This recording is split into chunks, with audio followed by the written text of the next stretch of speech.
They too had strict deadlines, and the rapidly growing height of the building was slowing the delivery of supplies to the workers.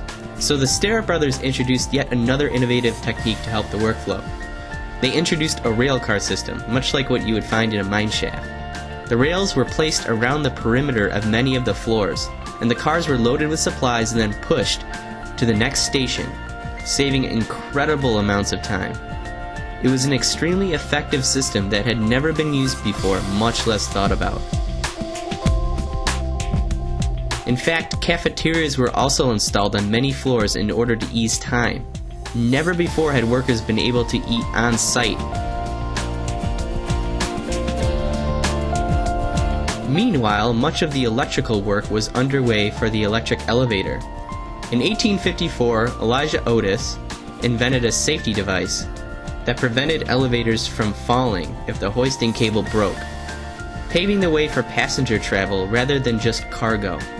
The Otis Elevator Company was commissioned to build elevators for the Empire State Building, totaling 66 elevators. But it wasn't until 1880 when Ernst Werner von Siemens built the world's first electric elevator, which could ascend at a rate of over 1 floor per second. Electric elevators are what made the very existence of skyscrapers even possible. Despite these advances, construction on skyscrapers in those days was still very dangerous. It was projected each building would ultimately lose 1 man for every floor, and the Empire State Building consisted of 102 floors. Yet only 5 deaths were reported in total.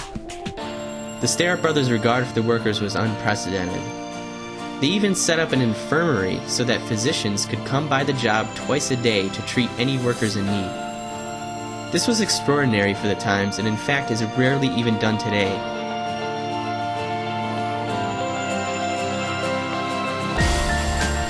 And as the intense labor continued, the giant steel frame began to disappear underneath an exterior of stone and metal. This Art Deco design was extremely advantageous. The architects ordered the installation of long metal strips called mullions to run the entire length of the building, and strips of Indiana limestone were placed between them so that their edges did not have to be carefully finished. Once the limestone was set into place, aluminum spandrels were added. These would span the distance between the windows when they were added, and together these elements formed a frame, allowing the windows to be inserted without scaffolding, saving thousands of hours of labor.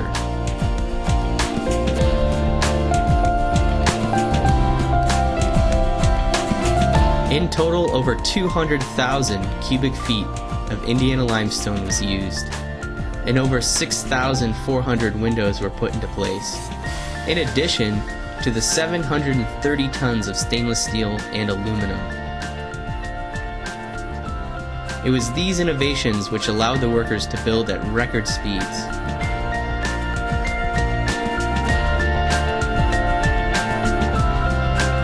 By the fall of 1930, work on the steel skeleton was complete.